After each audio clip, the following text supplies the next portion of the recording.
میگویند که موفقیت از آن کسانی هست که ذهنیتی موفق دارند. شکست از آن کسانی هست که اجازت میدهند تا ذهنیت شکست در آنها نفوذ بکند. یعنی تلاش نمودن برای عملی آرزوها به موفقیت میرساند. قهرمان نوبتی برنامه پیراه هنرمند است که همیشه تلاش نموده است تا در زندگی کامیاب باشد. هنرپیشه خلقی تاجیکستان امرالدین کبیری زاده کلخوز لنین، دهه به نام مرکز شهر قرغن‌تپه، امروزه دهه به نام لایق شیرالی می باشد. زمان نورسیش در دهه سپری گردیده است. دهه بودم، دهه مارکسیسم میگفتن، قشلاق مارکسیسم میگفتن. اکنون حجماً خردتر بود اون دوره ها. حاضی مردم هم خیلی زیاد شده است، خانه ها هم خیلی زیاد شدن. یک دهه کلان شده است که زیاده از 500 خواجگی در همون دهه زندگی میکنن. مردم با پختکاری سر کار دارند. بعضی ها تجارت، بعضی ها در مکتب کار میکنن. خیلی بچه های فرهنگی از اون دهه برآمدگی هستند. امرالدین میگوید که دههشان اصلا دهه کشاورزی بود. اکثری همدهگانش در صحرا کار میکردند و زندگیشان را پیش میبردند. امرالدین هم گاه گاه همراه برادرانش به صحرا میرفت و به والدانش کمک میکرد. پدرش دهقان بود. همیشه برای پیدا نمودن روزی تلاش میکرد. هنوز از زمان نورسی محبت صنعت و موسیقی در وجودش مسکن گذاشته بود.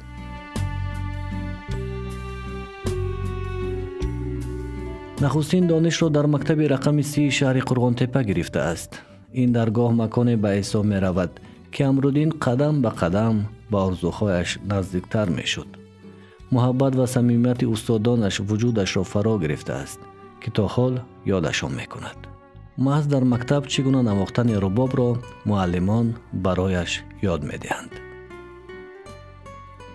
در مکتب میانه معلمی داشتیم با نام شادی نظرعلیوف. معلم سرود بود. مهارت من و آواز من دیده همین شخصیت دست من در نواختن رباب، خواندن سرود راه بلدی کرد مدتی 10 سال. غیر از وی در دهمان یک حافظی بود که در همه معرکه ها سرودخوانی میکرد، غزلخوانی میکرد. او دوره ها اینقدر هنرمندا زیاد نبودند. اسبابهای موسیقی هم کمی در کم بود. یک ربابای همین تاشکندی در دستی وی بودی، یک رباب در دستی من. همین در معرکه های مردم سرودخوانی میکردیم، غزل میخوندیم. این نورسی همیشه از پدرش خواهش می‌نمود تا برایش یک رباب خریداری کند. ولی چون پدرش به کاری صحرا بند بود، امکان خریداری رباب را نداشت. وقتی برادر کلانیش کارگر می شود، در نخستین حق مهنتش رباب می خرد و به خانه می آورد. فرزند کلانی خانه شادروان صلاح‌الدین اکم در کنسل میرزاباد به کار درآمد و از یکم معاشش در 23 روبل همون شوروی یک رباب خرید. یک مسافر در قشلاق بود که میرفت از تشکیل 17 سوم همون رباب میخرید، اینجا میآورد 23 سوم میفروخت. خلاصه صاحب رباب شدم من. بعد اکن در خانه اکامم حافظی میکرد، اکای دیگرم هم حافظی میکرد. خواهرچه ها هم در مکتب برآمد میکردن. همه اونا آهسته آهسته از این دایره بیرون شدن و من ماندم همه رباب و همین صنعت. خلاصه رباب یاد گرفتم. با چقدر زحمت های زیاد. رحمتی اکم میگفت که وقتی کار میرفت یک خلطه کردگی بود، همون رباب انداختگی بود در همون خلطه همون رباب کشال میکرد در خانه و میگفت که رباب نرس، میگفتم نمیرسم وای او طرف میشید من رباب میگرفتم مینواختم همین روستا بگه همین مینواختم از پیش خودم خیلی بعد در مکتب همون شادی نظرعلی شادروان خیلی همین نازکی های همین نواختن همین چیزا را من نشان داد خلاصه همه پنهانی و همه قریب آمد یکان که میشد میدونستم ساعت 5 در خانه میشوم درم همین ساعت 4 نیم رباب در جاش محکم میکردم کشال کردم میموندم می آمد میگفت نرسیدی رباب میگفتم نه نرسیدم همین گونه امرالدین صاحب یک اسباب موسیقی می شود. اکنون در محفل‌های مکتبی اشتراک می نمود. در راه سرودخوانی امرالدین نقش یکی از معلمان که پیوسته در توی معرکه ها خدمت می کرد کلان است. نخستین سرودخوانی را برایش فرموده و نخستین بار به صحنه و محفل ها نیز محض او برده است. یک روز تصادفاً در کوچه هم دوچرخه خطی برآمدم که محمد خواجه را دیدم. بعد گفت بچه صدرالدین میشه؟ گفتم که یا همون حافظ بچه گفت تی؟ گفتم که یا بیا گفت خانه ما میریم. ما چقدر هم مسافه هم راه خانه ما و خانه ویا 1 کیلومتر راه بود. خلاصه از دوچرخه فرامدم پیاده صحبت کرد رفتیم. در آمدیم خانهش یک خانه را من برده نشان داد. اونجا همون بایگانی و مردک همونجا بود. همین کتابخانه شخصی داشت که در او دوره‌ها عقلی هیچ کس هم نمی‌رسید. حتی یه مهر داشت با نام کتابخانه شخصی محمد خواجه تورا. همه کتاب‌های همه کلاسیک‌ها کتاباش در اونجا هست. در همون مکتب رقم 30 اونقدر کتاب نبود در کتابخانه‌اش. خلاصه همه صحبت کردیم با یکمین همین دیوانی عبید زاکانی را به من داد. اونجا یک قصه است، قصه سنگتراش 176 مصرع همین نهتی سنگتراش میگن باید. بعد یک غزل دیگه دو چیز من و یکمین باخری ما 2 چیز وظیفه‌ام بود. همین چیز از یاد کردن. یک غزل دیگه بود ترکی سرمستم که ساغر میگرفت، عالم در شور و در شهر میگرفت، عکس خورشید جمالش در جهان شعله میزد، 7 کشور میگرفت.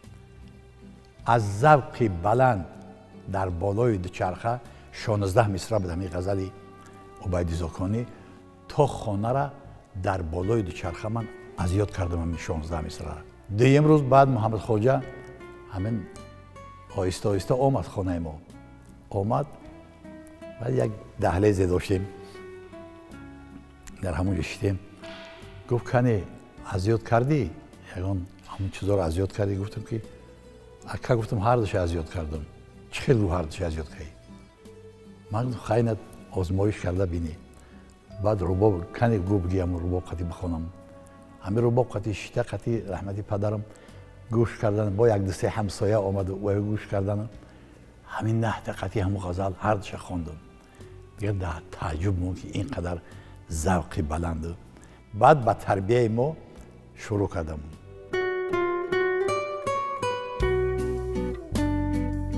امرالدین بعد از مکتب میانه به خانه مدنیت قرغن‌تپه به کار می آید و بعداً به خدمت حربی می رود. در خدمت حربی نیز همیشه هنرش برایش آبرو آورده و دوستان زیاد را آشنا ساخته است. جمهوری ارمنستان در شهر لیندکن 2 سال اونجا خدمت کردیم. بعد انا همون ربابی که همون رحمتی اکم خریدگی بود من 3 ماه خدمت کردم. گفتم همون رباب روان کنی. اونجا زیاده از یک 15 نفر تاجیک بچه ها بود با از قسم های حربی حد و همسایه ها تاجیک ها بودن که روزای بازار بیکارتر که بودیم بعد همه جمع میشید با همون رباب سرودخوانی میکردم. مدتی 2 سال همون رباب در دستم در همون چست برای مردم خدمت کردیم. بعد یک مایار گریگریان گفتنی ارمینیم بود، رتبه مایار داشت. همین آمده نگاه میکرد، همراه تاجیکا رو دوست میداشت ما رو همراه ما صحبت میکرد. بعد گفت که من یک سرود ارمنی آورده میکنم. همین از یاد که گفت و میرم خواند. میکل تسنیم هاوی گلیت ویرین تاقیتسه саги кагил пунжил капил наим дардице вара сумем галисем чес хаватым яр серес кези талисем аханҷигарияр аханҷигарияр аханҷигарияр ин дар бораи ҳамин духтарои зебои ҳамун арманистон сухан меравад зебогии анавора шоир васф кардааст баъд ҳамин суруда ман аз ёд кардам ки мехондам роҳат мекард баъд гуфт ки ҳамин рубоба мана тӯҳфа мекунӣ вақти ҷавоб шидӣ ман гуфтам о баъд ҳамин рубоба ҳама ҳам суроғаҳомо дар ҳам пушташ навиштему ҳамин рубоба баъд ман ба ҳамин майор Григорян тӯҳфа кардам. بعد از خدمت حربی امرالدین به شعبه فرهنگ شهر قرغانتپه برمیگردد و آنجا به ایجاد مشغول می شود. مشکلات روزگار و پیراهای قسمت او و نزدیکانش را به کشوری همسایه قرقیزستان می برد. امرالدین و چند نفر دیگر ایجادکاران در این کشور نیز جمعیتی برونمرزی تاجیکان را تشکیل می دهند و آنجا انسامبل نوا را تأسیس می دهند و در شورابینی های گوناگون منطقوی شرکت می کنند. 18 همون دوره 18 سال سابقه کاریم در تاجیکستان بود. انا مدتی 18 سالگه در قرقیزستان یک انسامبل نوا من در نزد همون انسامبل نراد قرقیزستان میگفتند. بعد هر یک جمعیتی تاجیکا در اونجا وجود داشت. تشکیل کردگی بودیم خودمون تشکیل کردیم جمعیت. در همون جمعیتی برونمرزی تاجیکا با نام استاد عبدالله رودکی بود یک انسامبل نوا تشکیل کردم و همین انسامبل نوا مدتی 18 سال در همونجا بودم این راهبری میکردم در همه شورابینی هایی که در قرقیزستان شده میگذشت فعالانه اشتراک میکردم بعد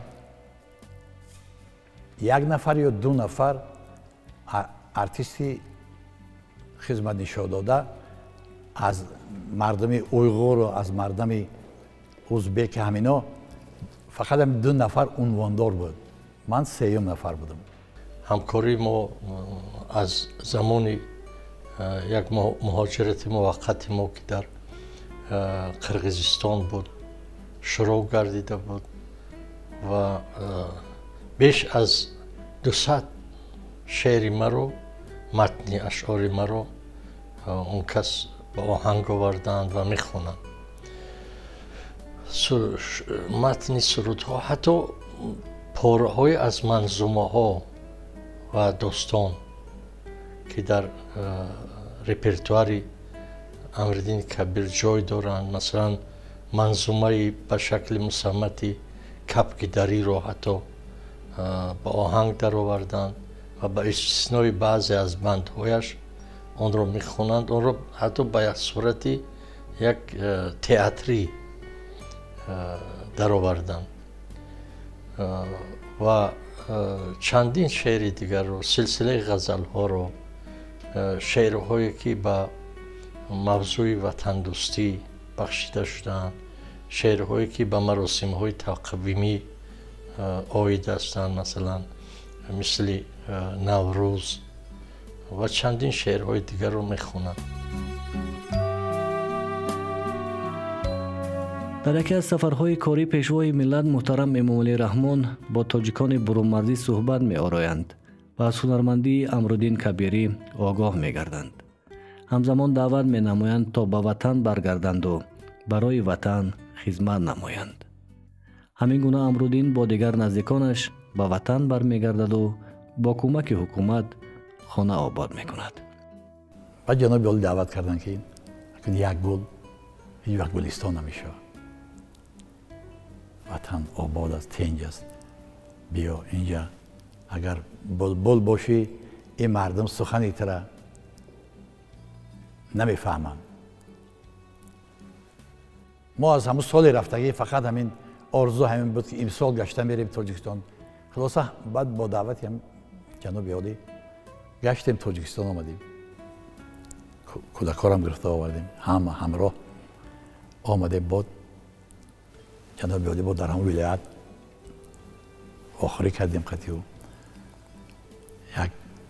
یک زمین جدا کردن خانه ساختیم خیلی کمکم کردن برای ساختن زمین خانه و تا امروز در همون فرهنگ ولایت در همون انسامبل شش مقام 3 سالم انسامبل شش مقام در نزد مقامات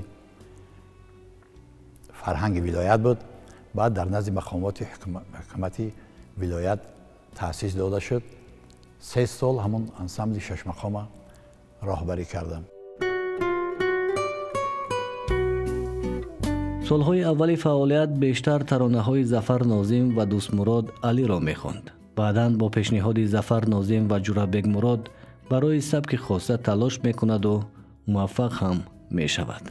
بعد یک روز گفت که بچه‌م گفت اگر همین کار اگر کسب کردنی باشی بخوای که آینده از روی همین صنعت نان تا پیدا کنی راه همون اسلوب خطه باید پیدا کنی. با همین دیگ و طبق همسایه یک بار مهمان میگذرونی، 2 بار میگذرونی، 3م بار نمیشه. برای همین پیره‌های خطه باید در همین زندگی در همین جاده باید پیره‌های خطه باید پیدا کنی. اگر پیدا نکنی 100 سال سرود ظفر بخوانی، سرود دوست مراد بخوانی، میگه هم دوست مرادی میخونه و ظفری میخونه. این همین چیزا در گوش ما پند شدن. آهسته آهسته به آهنگ کار کنی سر کردیم. آهنگ خوب است بد است مال خودت. همون چیز میخوانی اگر بد باشه روز میشه و خوب میشه. در نتیجه خواندن، در نتیجه می سفته کردن، همه آهنگ در نتیجه نمی سفته شدن جای خچه پیدا میکنه، جای خچه معین میکنه. این همین نصیحتی همونا را گوش کردیم. چندین مراتب جورابک مرادم همین گپای هم میگفت، بسیار صفت میکرد، بسیار دوست میدارم من جورابک مراد. ما چهره پرزیای ملت داریم، بر گوش زمان صدای ملت داریم. ما چهره پرزیای ملت داریم، بر گوش زمان صدای ملت داریم. در راه مراد پیش پای نخوریم، ما پرچمی پیشوای ملت داریم. در راه مراد پیش پای نخوریم، ما پرچمی پیشوای ملت داریم. ما پرچمی پیشوای ملت داریم.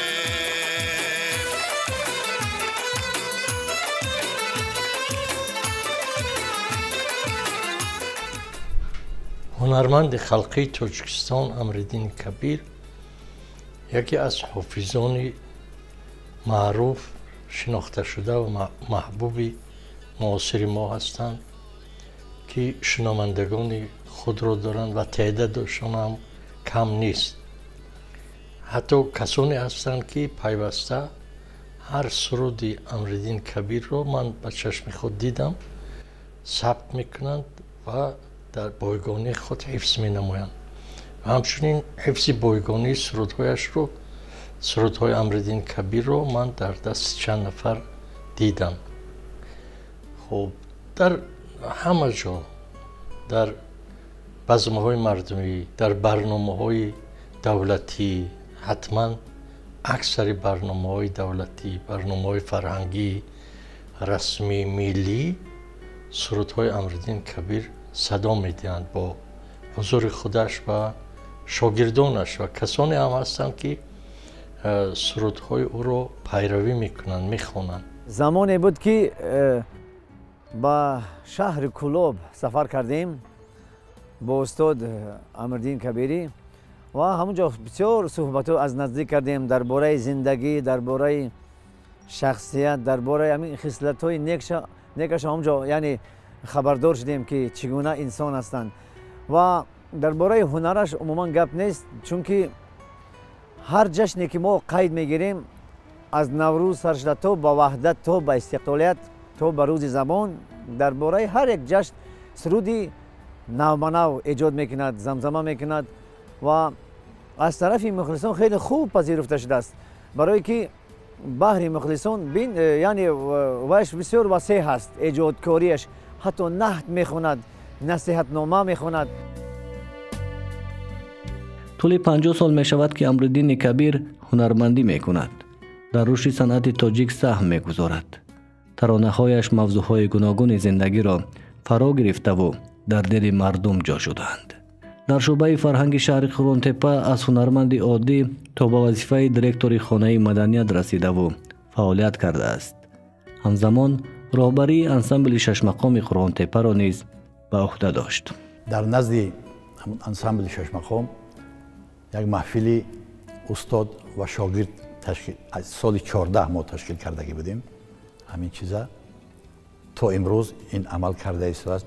به حد جوانایی که قدم‌های نخستین میگذارند در همین جاده، اونا میبیاین در آن محفل اشتراک میکنند و یگانه در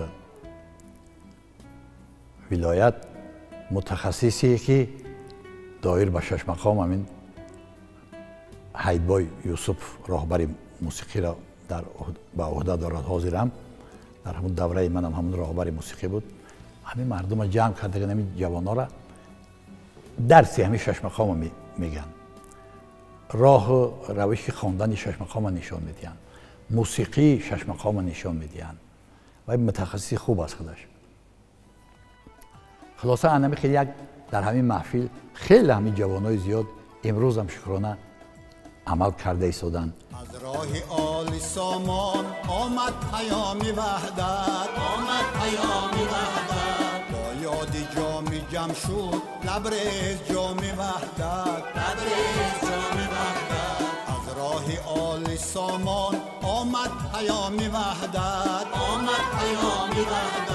با یاد جامی جمع شد لبریز جامی وحدت.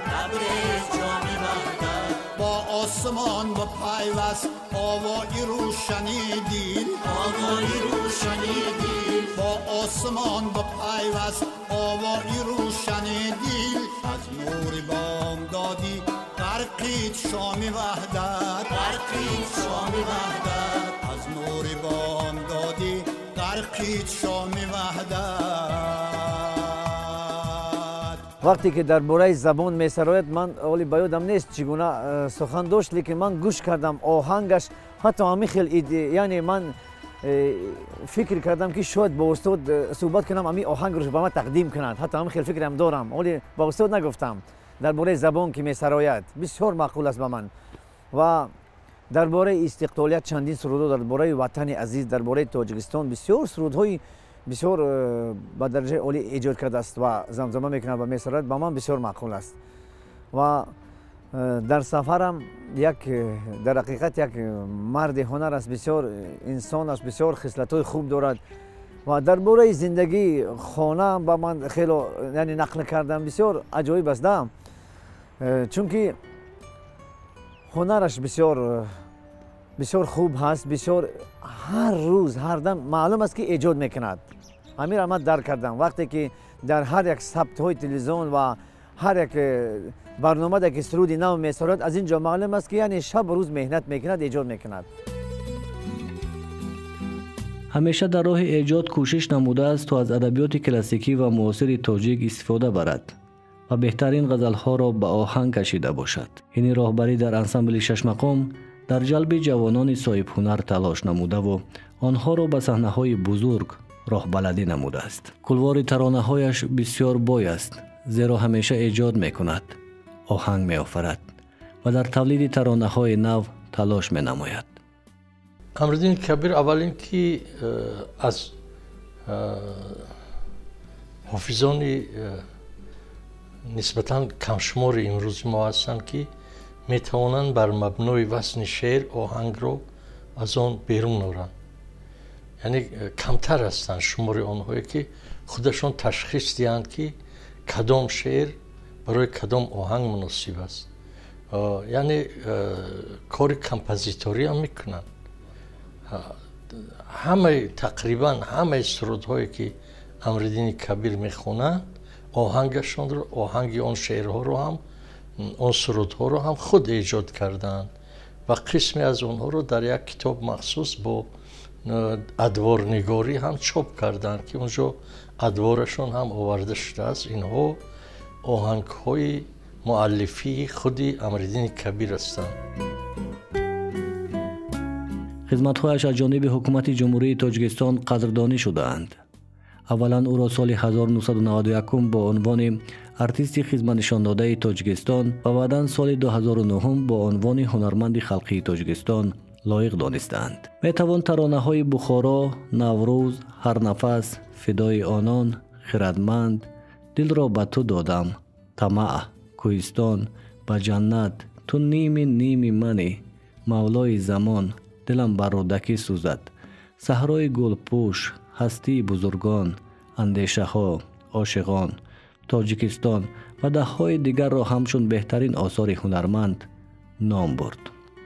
درباره سبک و اجرایش زنده من چندین بار گوش کردم، در برنامه ها دعوت شده بود گوش کردم. یعنی بسیار سرودهای عجایب وی کرده است.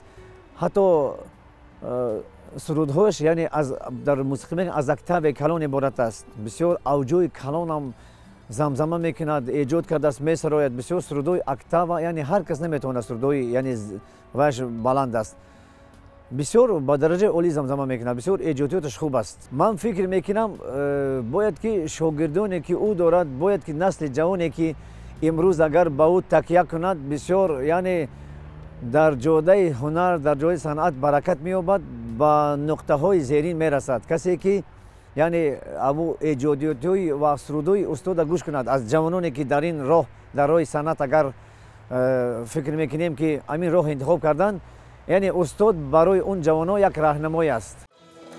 او از پیراهی روزگار، کسب و کار و زندگی به سر برده‌اش راضی است و شکرگزار از بختی بلندی ملت و دولت خویش. این وطن را بیش از هر وقت دیگر دوست دارم، جمله فرزندان او را چون برادر دوست دارم. همچه ماهی ها نفس پالایم از آبی زلالش، همچه ماهی ها نفس پالایم از آبی زلالش. آتشی سازنده اش را چون سمندر دوست دارم، این وطن را بیش از هر وقت دیگر دوست دارم. من اگر حاضر از سر نوجوان میشدم باز همین کسب انتخاب میکردم. و چه خاطر؟ این کسب برای من همه چیز داد. هم مردم شناس شدم، بهترین های جمهوری تاجیکستان امروز مثلا من میشناسم. اینقدر شاعر، اینقدر نویسنده ها، اینقدر اهل ادب میشناسم، در صحبت هاشون هستم، در معرکه های من میبیاین، در معرکه های اشتراک میکنم. اینقدر اهل هنر تاجیکستان، همه هنرمندا را میشناسم، احترام دارم. نه سر گفتم نه پا گفتم، نه سر گفتم نه پا گفتم، نه جان گفتم نه تن گفتم، نه جان گفتم نه تن گفتم. وطن گفتم وطن گفتم، وطن گفتم وطن گفتم، وطن گفتم وطن گفتم، وطن گفتم وطن گفتم. هزاران بار ما گفتم، کسی هم دل نشد اما، کسی هم دل نشد اما. جهان زیدی من شورید اگر یک بار من گفتم، اگر یک بار من گفتم. با آیان دل نهادم دیده و دل بر آیان بستم، با غربت از وطن گفتم، با خلوت انجمن گفتم. وطن گفتم وطن گفتم، وطن گفتم وطن گفتم، وطن گفتم وطن گفتم، وطن گفتم وطن گفتم. جنونم را چه مجنون نازش سحر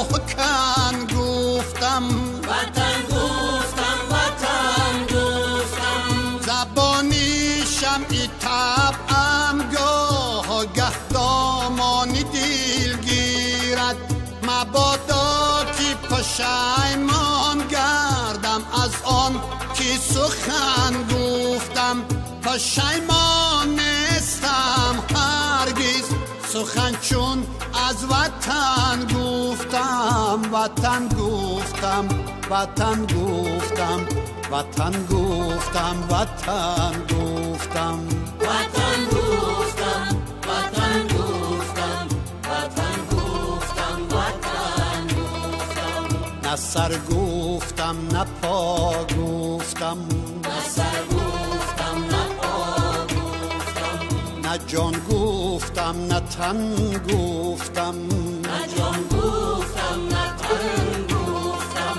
وطن گفتم وطن گفتم وطن گفتم وطن گفتم وطن گفتم وطن گفتم وطن گفتم وطن وطن گفتم گفتم وطن گفتم وطن گفتم وطن گفتم